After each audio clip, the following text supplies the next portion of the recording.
Hey, Meghann Scully, and this is the Limerick Post Show. We're here in Dolans with Derek Ryan. We're going to take to the stage in a couple of hours. Yes. You're saying it's your first time here? First time here, obviously not in Limerick, but we played Limerick, actually Limerick County, but we've never really done a concert in Limerick City before, so looking forward to it. Yeah, first time in Dolans. Either drinking or just a night out, but it's the first time ever here, so I'm just having a good look around, looking forward to it.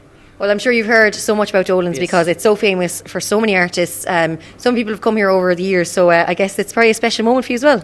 Yeah, it is. I suppose there's a few, there's venues in Ireland that you hear of when you grow up, and Dolans is one, the Olympia Theatre is another. There's certain venues all around the country, Monroe's in Galway, and there's places like that you hear about. So always great to get to iconic venues, really. And as I say, we're just excited now to get going. Now, before we get talking about the country music, that's not where you started out, because I'm going to go way back now to your traditional music days.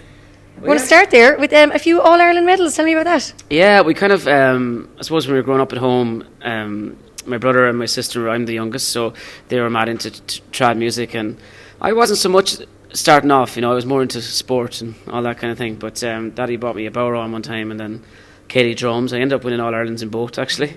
Then started with the guitar, then was around 12 or 13. Kind of taught myself. Now I'm still not amazing or anything, but taught myself how to play it, and started writing songs and all that. But yeah, so trad music was definitely the initial kind of love, I suppose. And I worked with Shannon actually a few years back, and that was like, she was like a goddess in our house, so that was a really one of the highlights so far, I have to say, I was at Willie Clancy for the first time this summer, and as you mentioned about sport, I went down the sporting route and not the music route, and after being there I was like, you know what, I think every kid should have to play sport, but should have to play an instrument, because it's incredible. Yeah, I think so, at least try it anyway. I suppose everyone finds their way, really, whatever, whether it be sport or whatever. Like, we would be big handballers as well at home and different things, and but no, music's brilliant, even if it's just a case of being sociable. It's great. Like, we went to all the Flacchiols, and we went to music weeks, like the Willie Clancy week or whatever. We went to Tubbercurry, and we went different places, Milltown Malbay and all. So we would have grown up going to those and saving up a few pound every week, and the whole Kyoto's group would go then, But I was probably too young to enjoy it too much, but the Flas were definitely great crack. Yeah. They're absolutely super. Now, then you went on to a pop career, and I have to say, you've got a super fan behind the camera right now. Right. He was singing one of your songs from D-Side earlier, and it turns out you visited his school back in the day in Waterford. So yeah, tell me about going into the pop career. Yeah, well, that's a good few years ago now. Showing your age, must be. Yeah, we did a kind of a schools tour back in 2002, I'd say it was, for D-Side. But I just auditioned. I was gigging away with my brother, just doing social dancing and Irish and pubs and whatever here. But I was very young, up in for 12 to 16 I was doing that, and then saw an advert in the paper, and at the time Westlife were flying and Boyzone were flying and driving big cars, and I was going, I want a bit of that, but and I wasn't the only one. I mean, there must have been 20 boy bands back then. We were lucky enough, out of all those, we were the only ones that got signed in the UK. Mm-hmm. So looking back, that was a bit of an achievement in itself, because we kind of missed the boat as the boy bands go. Ireland can only produce so many boy bands, that are going to be successful. So it was great. I mean, it was a great experience. We're on Top of the Pops and twice. We toured Japan, Germany, all the big arenas with Blue, the same agent as Blue, so pretty much every gig they did, we did as well. So that was great, an amazing experience. All the festivals in the UK. And I was doing my research, and you guys actually were very popular in Japan. You're massive. You have a greatest hits album and everything. So is it kind of mad to think that there's those countries that are probably still listening to your album on repeat? Yeah, and there's still people who would come to. Actually, we did the acoustic show that we're doing tonight. We did it in Dingle, in St James's Church. It was beautiful down there. But there was a girl from Japan at the gig. Yeah, and she came especially. She was visiting, say, Killarney, and she came especially to Dingle to.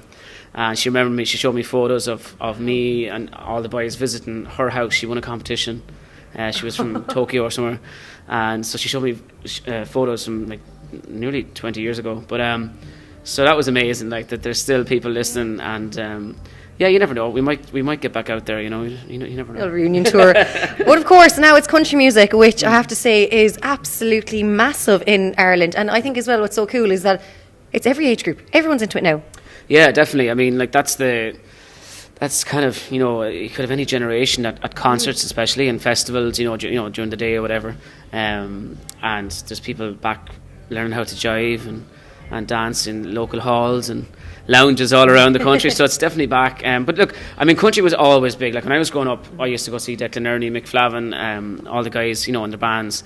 But I suppose just because, the likes of Nathan Carter and Lisa McHugh and myself all kind of came out within the space of 2 or 3 years, that kind of, I suppose, brought back the whole, there's a young lad and he's singing country, there must be something to this. And then, all the girls are going to come out, and then when there's girls, the guys will go, and then the guys will learn how to dance, because I tell you, if a guy can dance in a dance hall in Ireland, he's a very good chance with a lot of girls. I tell you, my mother always says to me, my mum is like, Meghann, you need to start going to these dances more often, because she goes, this is where all the single people are. And I'm like, okay, ma'am. I'm like, and it's become such a thing now. It's great. And I've seen on social media, as you said, my friends are going to dances and they're tagging each other, and then I'll go, like we went down to Liston one year, and it was absolutely one of the best nights I've had out. Yeah, no, it's brilliant. Liston is like rocking. Yeah, it really is. And but look, that's I mean, it's sociable, and it's not all about. Not saying people go to nightclubs and they might not drink, but it's not all about drinking. You can go and you can dance, and you can get chatting to people very easily. Like I see it all the time. Guys who get chatting to girls a lot easier than in nightclubs. Because.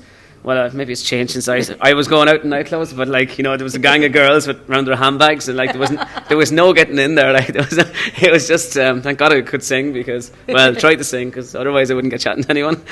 I love that, the handbags, and then it's like the music's so loud anyways you can't hear each other. You can't. So I haven't been in a nightclub in about 10 years. So sure, look, you never know. Tonight could be the night after a gig. Now, do tell us, what is next for you after Dolan's? Dolans, we're heading then to a lot more festivals, coming up. We've one more acoustic gig. When I say acoustic, it's just kind of a stripped back show that we're doing tonight with 3 of us. And then I'm working on basically 3 or 4 new tracks, and have a best of coming out for Christmas.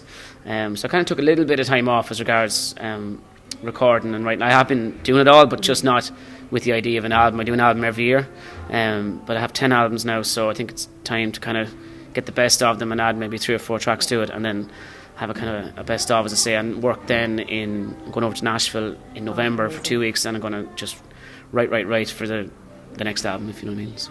I hear some people talk about Nashville that I can't actually personally sing, but because of the music scene over there, I just want to go to Nashville. Yeah, no, it is amazing. I mean, I love it there, and it's not just because it's Nashville. You're into country music, you love Nashville.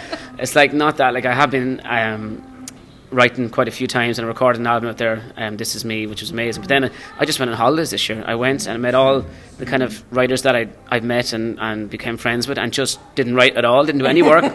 And then I went to Vegas afterwards, and Vegas is such a downer after Nashville, because the quality of music and the nights out in Nashville is just, I recommend it to anybody. Yeah. Well, definitely. You have it sold. Now finally I have to ask you, did you get the nice car in the end? No, I'm over that. I'm over the whole driving a nice car thing, I actually scraped the side of it there, so no. My car is not nice anymore. But you kind of go through a stage, I suppose, when you're in your 20s, and then you just kind of go, why would you waste money on buying a brand new car anymore? Like something practical that's good for the environment, that low tax. Well, we do a lot of mileage, so like a car, I always say it is something I do invest in, because you spend more time in the car than you do in your house. So you need a good car. Like if you're in the back end of Scotland at 3 a.m. and you have to make the ferry at 6, you do not want to break down. So you have to have a pretty new car. Otherwise you just couldn't do it. Oh, Derek, thank you so much for chatting to Limerick Post. It's been an absolute pleasure. No problem. Thank you.